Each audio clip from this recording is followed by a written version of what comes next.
This week in East Brunswick was a time for spooks and hobgoblins as the township's youngsters dressed up for Halloween. Channel 8 visited 3 firehouses in town, all of which had an evening of special activities planned for the trick-or-treaters. Stay tuned for some of the festivities.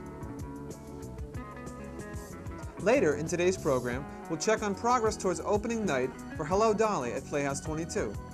Dolly Vasta, host of Channel 8's For Art's Sake and lead role in the play, will talk to musical director Peggy Sharofsky about her part in the production.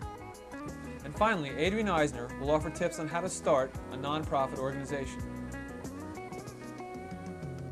A new Halloween tradition here in East Brunswick is an evening at the Firehouse, as many local fire companies have invited kids and their parents to spend the night with them as an alternative to door-to-door trick-or-treating. Following a parade of the children in costume and the awarding of prizes, entertainment was provided. All right, this is the magic wand. When I wave the wand, anything can happen. And the magic pumpkin's gonna come out and we're gonna get good stuff. All right, hey, you, look, don't be no more that kid. All right, now look, you wave it around. This one here is very special for $6,000. Wave it around, don't break it. You break it, a special nose. Okay, now get up. What are you guys doing? Where's this kid coming from? Look, I tell you one more time. You just break it, don't break it. Now I'm gonna give one. You put your nose. What are you laughing at? My special wand. For $6,000. Hey, I don't know where the mama is. This kid's gonna pay for it. All right, you ready? You got it tight? You sure? Or don't fool around with? Good. All right, now Wait a minute. Hey, kid, look. After the show, we spoke to some of the kids about their costumes. Hi, how you doing there? Fine. What's your name? Jennifer dressed. What are you supposed to be, Jennifer? A baby. A baby? Did you make that costume yourself? No. No? Who made it? My mother. She did a good job, huh? Yeah. And how about you? My name's Heather. And were you a mouse, Heather? A cat. Did you make that costume yourself? Some of it. Nice. Jerry, supposed to be a girl. Supposed to be a girl? Yep. That's good. How about you? Mike Collada. Mike Collada. Mike, what are you, a football player? Yep. Sure, I'm totally Count Dracula. Having trouble talking with these children around, huh? Cheering when we play on Golden Bears. I do too. What's your name? Tina Rosso. You dice? Yes. Did you make that yourself? My friend's dad made it for me. Yeah. Did a good job, huh? Yep. You having fun today? What? Are you having fun? Yeah. That's good. My name is Sanchez El Husky. What are you dressed up A vampire. as? Why don't you show me your team? Oh, God. How about your friend? I'm Christine Gorham. What are you dressed up I made a picture. An old lady. Yeah, where did you get the stuff you dressed up? What? Where did you get your costume? My grandmother. Yeah? I forgot my cat. I'm supposed to be a kitty. Cat. And I live on 147 Willow Street. Jennifer Trianafellow, mime, 147 Willow Street. Stephanie Trianafellow. I'm supposed to be a punk rocker, and I live at 147 Willow Street. A bride. Bride? Where did you get your costume? Oh, my mom made it. That's a pretty hat. Did she make it for you? What? That's a pretty hat. Did she make it for you? Yeah. Yeah? And how about Richie there? What are you dressed up as? A clown. Did you write your name on your hat yourself? No. No? Well, that's a nice costume. Thanks a lot. Hi, what's your name? Barbara. Barbara? What are you, a rabbit, Barbara? Yeah. It's a nice costume. Thank you. Having fun tonight? Yeah. That's good. Hi, what's your name? Nicole. Nicole? Pretty name. What are you supposed to be, Nicole? A bale. A what? Bale. Ah, that's nice. You having fun tonight? Yep. You cold? No. You look like you're freezing. No?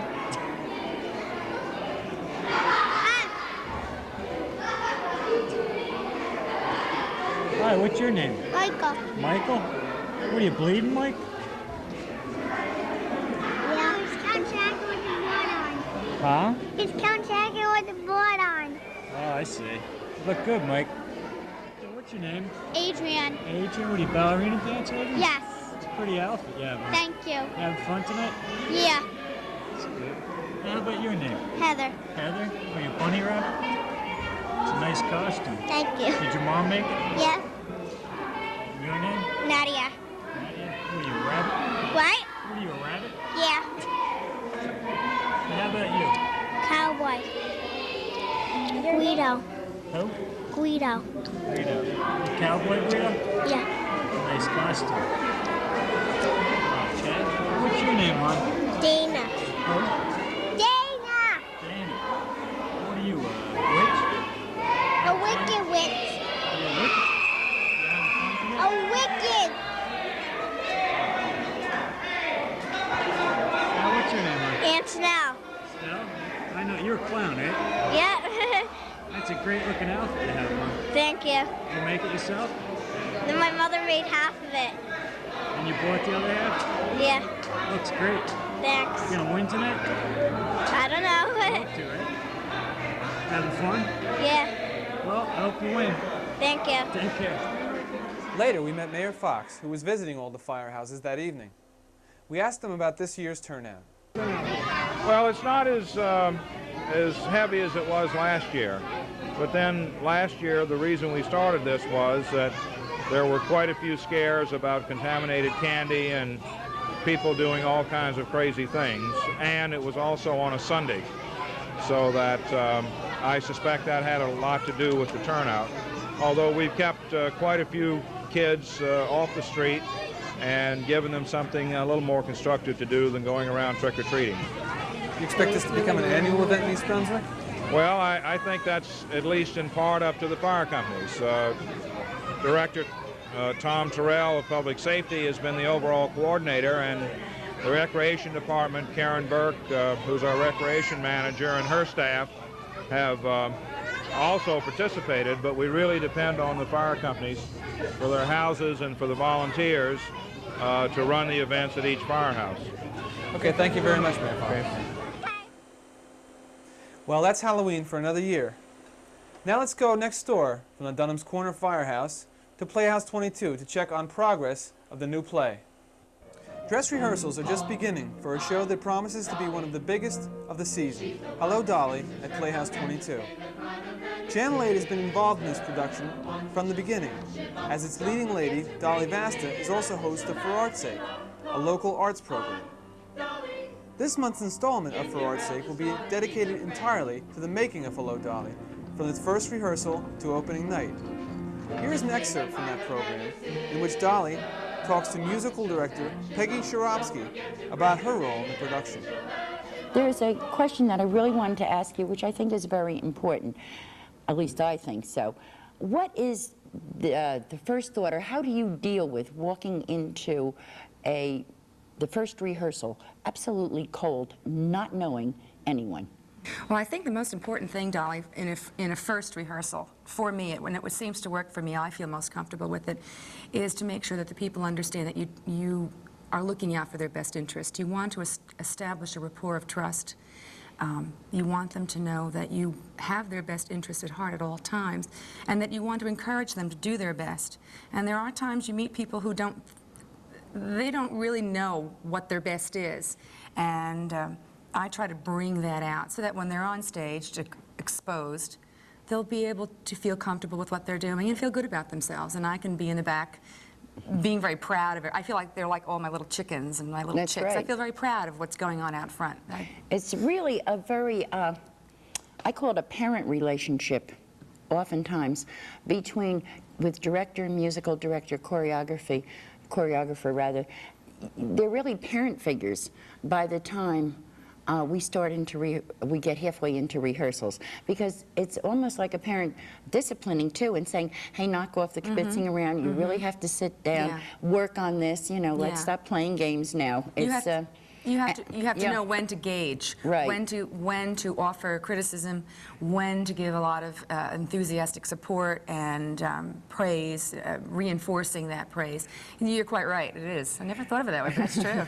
Because we really lean on you as performers. I know I do, you know, and I call this paranoia time anyway, 2.5 weeks before. Yeah, that time's it really is, you know, and we look to our director and the choreographer and our musical director with such feelings, and I know, God forbid, I'm older than you are, Peggy, but you're now my mother figure. Yeah, all right. I hope With you pleasure. I hope you understand. It's been a pleasure. 2.5 weeks. But what a job you have done. I mean, I've been watching the chorus since we started out, and there are pieces that we're going to be showing, and maybe while we're talking, some of these pieces will be fitted in, but that the guys did, the crew did, of the very early musical rehearsals out in the barn, when you tried to get them to really open up their mouths, and you can make a noise. Oh yes, there's a difference. Yes, it was like little Pac-Men, and now, you know, big. It's wonderful now. They were really more, and the other night, gee, they were just so great. I'm very proud of what the people in the cast have done, because when you don't often think back.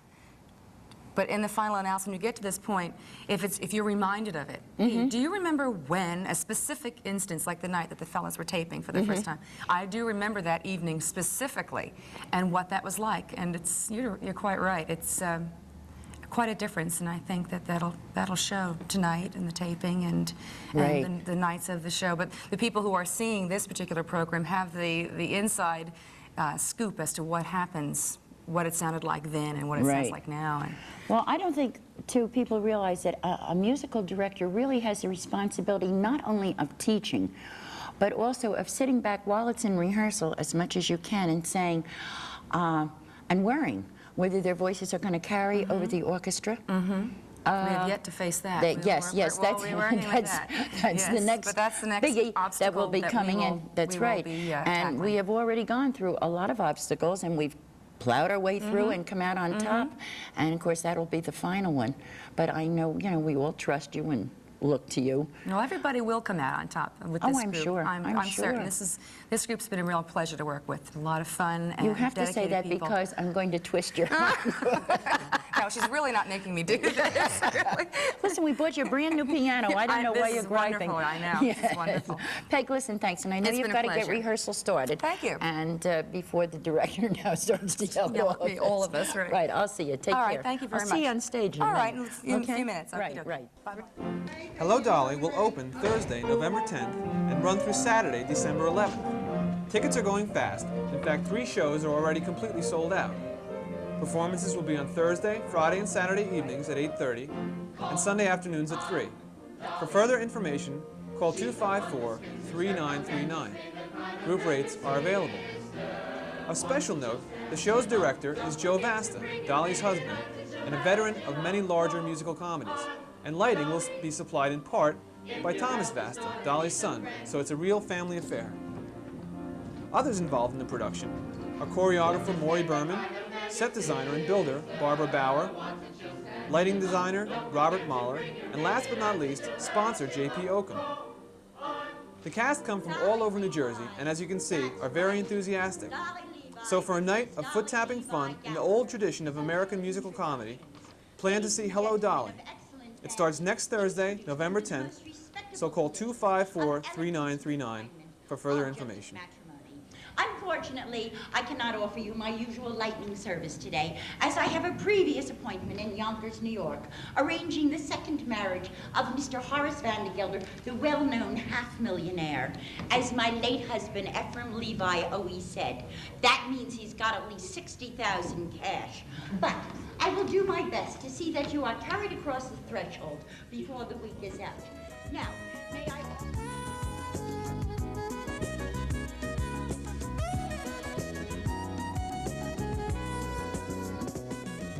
Hello, welcome to Consumer Aware.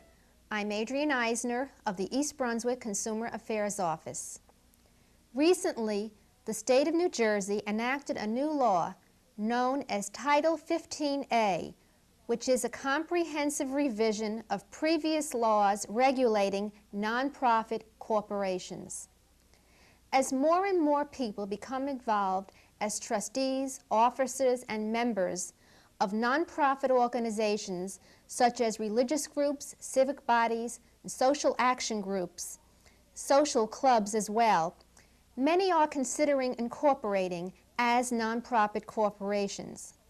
The new act, which is effective as of October 1st, 1983, covers all the aspects of this type of incorporation.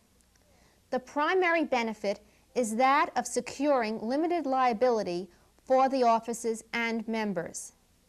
If your organization is thinking about or wants more information about incorporation, please contact us at the Consumer Affairs Office. We have available in our office for your reference a complete copy of Title 15A, as well as a book with sample forms which are necessary for the registration.